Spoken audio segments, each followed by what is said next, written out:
ubuvandimwe n'amahoro.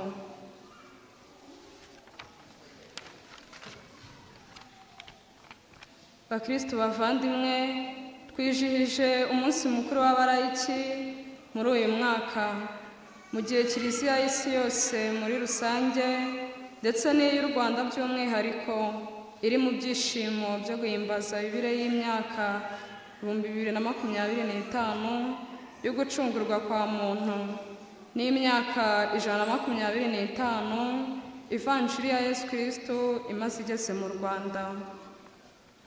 Urwo rugendo rwa yubile twarutangiye mu gihe Kiliziya y'isi yose kandi yari ikiri muri sinode, yatanze umurongo wo kugendera hamwe no gukora tutabusanya buri wese mu muhamagaro we. Yubile ni igihe cy'ibyishimo n'amizero, ni igihe cyo gushimira Imana no gutangaza impuhwe zayo, ni igihe cyo kuzirikana urukundo ruhebuje rw'Imana no kurusakaza mu muryango wayo. Yubile ni igihe cyiza Imana yaduhaye ngo dusubize amaso inyuma, tuzirikane ibyiza byose yadukoreye. Ni igihe cyo kwisuzuma no gufata ingamba zo kwivugurura. Igice cya mbere ni mugire ubutwari muri Nyagasani. Mu isomo rya mbere twumvise uyu munsi, batubwiye ukuntu ukwemera gukomeye k'umubyeyi kwatumye atoza abana be kumvira Imana kuruta byose, bigeza n'aho bemera guhara ubuzima bwabo aho gukora ibinyuranye n'ukwemera kwabo. Abo bavandimwe uko ari 7 bagaragaje ubutwari bukomeye ubwo bahitagamo gupfa aho guca ku mabwiriza y'abasekuruza babo. Ishyaka bari bafitiye amategeko y'Imana barisumbishije imyanya y'umubiri wabo, maze bemera gupfa kubera icyizere bari bafite cy'uko Imana izabazura. Natwe abakristo dufite icyo cyizere cyo kuzazuka, tukaba tugishingira ku rukundo Imana yatugaragarije muri Kristo Yesu. Urwo rukundo nirwo rukwiye kuturanga aho turi hose, rukadutera ubutwari bwo kumva ko duhamagarirwa twese kuba abahamya b'urwo rukundo. Uyu munsi tuzirikanaho ubutumwa bw'abalayiki, tuwuronyemo ingabire y'ubutwari bwo kuba abahamya ba Yesu Kristo, ku buryo twakwemera no gupfa aho guhemuka ku mategeko y'Imana no ku migenzo mbonezabupfura, cyangwa ngo tugamburuzwe n'imivumba y'isi. Abakristo cyane cyane abayobora abandi barasabwa kurangwa n'ubutwari bwo gukomera ku kwemera kwabo no kugutoza abandi. Ibyo bikaba bihuye n'amabwiriza y'inama nkuru ya Vatikani ya 2, aho ishishikariza abalayiki kuba umunyu w'isi n'urumuri rw'isi, mu ngo batuyemo, mu miryango remezo yabo, mu mashyirahamwe cyangwa andi matsinda babamo, mu nama batumirwamo, mu myuga bakora, mu nzego z'imirimo n'iz'ubuyobozi barimo n'ahandi. Aho hose abalayiki batumwe guhogeza ingoma y'Imana, batanga urugero rwiza mu mibereho yabo, bityo mu mvugo no mu ngiro bagaharanira kubaka mu bantu ingoma y'urukundo, ubuvandimwe n'amahoro. Igice cya 2 ni murangwe n'amizero, ubuvandimwe n'amahoro. Muri ibi bihe turimo, abakristo babangamiwe na byinshi birimo ubuhakanyi n'ubugomeramana bigenda byigaragaza mu buryo bunyuranye hirya no hino. Muri ibi bihe byacu twumva abarwanya Imana na Kiliziya mu bitangazamakuru no mu mbwirwaruhame. Ku rundi ruhande kandi hari n'ubukristo bw'ihururu. Tubona ko abakristo ari benshi, ariko ababaho gikristo si bose. ababatijwe ni benshi ariko ababaho gikristo nibo bake, ahubwo abakristo b'indorerezi bakarushaho kwiyongera. Hari abiberaho mu bwoba bw'ejo hazaza, ubwo bwoba bugatuma bajya mu bapfumu, abandi bagahururira ahavuzwe amabonekerwa hose no mu bahanuzi b'ibinyoma. Mu yandi magambo, haracyakenewe guhuza ubukristo bwacu n'ubuzima bwa buri munsi. Muri iki gihe kandi ubukristo bubangamiwe no kuba hari imwe mu migenzo mbonezabupfura igenda icika. Twavuga nk'umuco wo kwiyubaha no kubaha abandi, ubusugi ndetse n'ubumanzi. Hari n'ibindi bimenyetso bigaragaza ubukristo buke, birimo kutubaha ubuzima, gukuramo inda, kunywa ibiyobyabwenge, ubwicanyi, kwiyahura n'ibindi. Insanganyamatsiko y'uyu munsi iragira iti: nimugire ubutwari muri Nyagasani, we soko y'amizero, ubuvandimwe n'amahoro. Abakristo bahamagarirwa kuba intwari no kugira amizero, bakaba aba mbere mu rugamba rwo kurwana n'ibyo bibazo tuvuze haruguru, ndetse n'ibindi byose bibangamira ubukristo.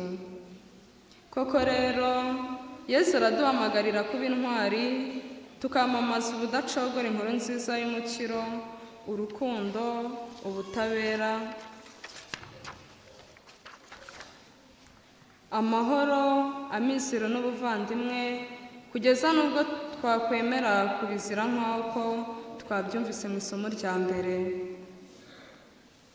Nubwo ingorane zitajya zibura mu buzima bwacu bwa buri munsi, ndetse rimwe na rimwe zikaza ari simusiga, isomo rya kabiri riratwumvisha ko tugomba guhora twizeye Yesu Kristo. Ndetse n'iyo twahura n'ibibazo bikomeye gute, nta na kimwe gikwiye kudutera ubwoba, kuko turi kumwe na Kristo. Koko rero, umurangamiye wese azisohokamo gitwari, kuko icyo gihe abishobozwa na Kristo umutera imbaraga. Nguko ukwemera kwacu, ngaya mizero yacu.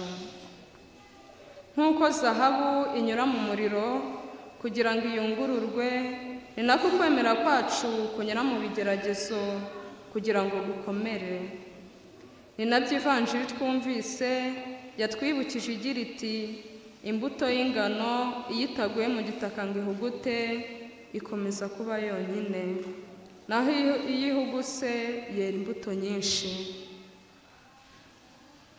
Igice cya gatatu: Yesu Kristo niwe dukesha amizero, ubuvandimwe n'amahoro. Muri iki gihe turimo, abantu barasa n'abatagifite amizero, babaye bambona bucya. Amahoro nayo aragenda aba make, intambara ziterwa n'uko abantu bamwe na bamwe bashaka kwikubira byose ziravugwa hirya no hino.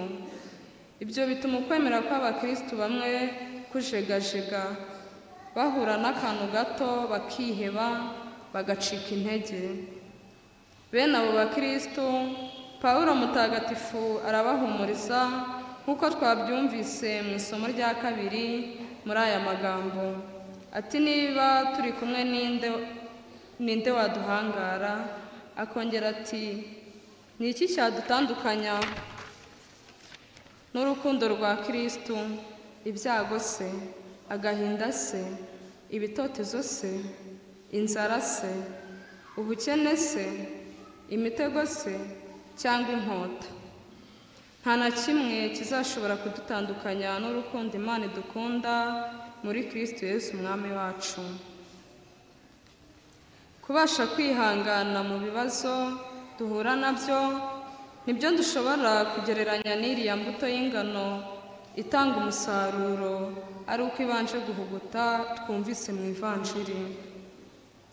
Bakristo bavandimwe, muri ubu butumwa reka tugire n'icyo tubwira urubyiruko. Rubyiruko, muri iki gihe nimwe mugize umubare munini w'abakristo. turabibutsa ko kiliziya ari iyanyu, bityo rero kugira ngo itere imbere irabakeneye. Ikeneye imbaraga zanyu, ikeneye ubwitange bwanyu, ikeneye ko muyifasha mu iyogezabutumwa.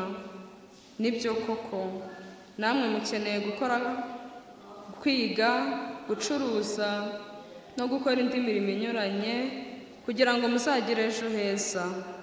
Ariko ibyo ntimwabigeraho mwateye Imana umugongo. Abanyarwanda baravuga ngo imbuto y'umugisha yera ku giti cy'umuruho. Bishatse kuvuga ko mu buzima ibifite agaciro biraharanirwa. Nyamara hari benshi mu rubyiruko bahitamo kwiruka inyuma y'ibidafite agaciro.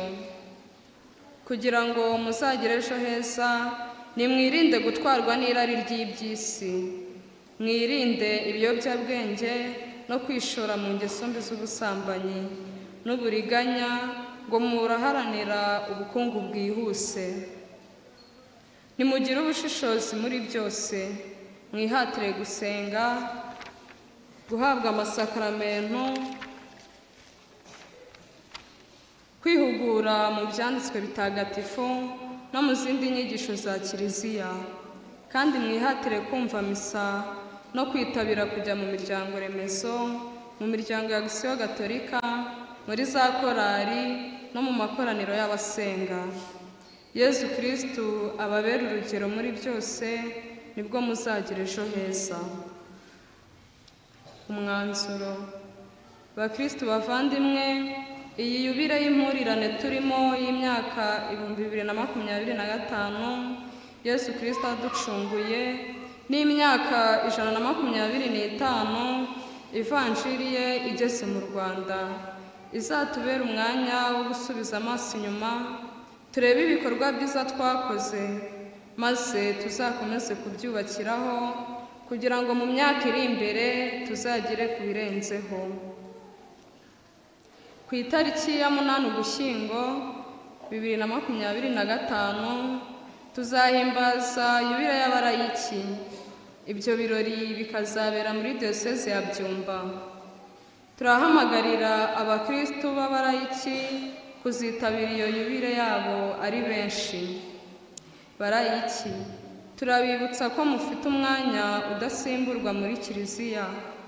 Murasabwa rero kuba abahamya b'urukundo rw'Imana rwigaragarije muri Yesu Kristo umwami wacu. Ibyo mukabigaragariza mu mvugo no mu ngiro.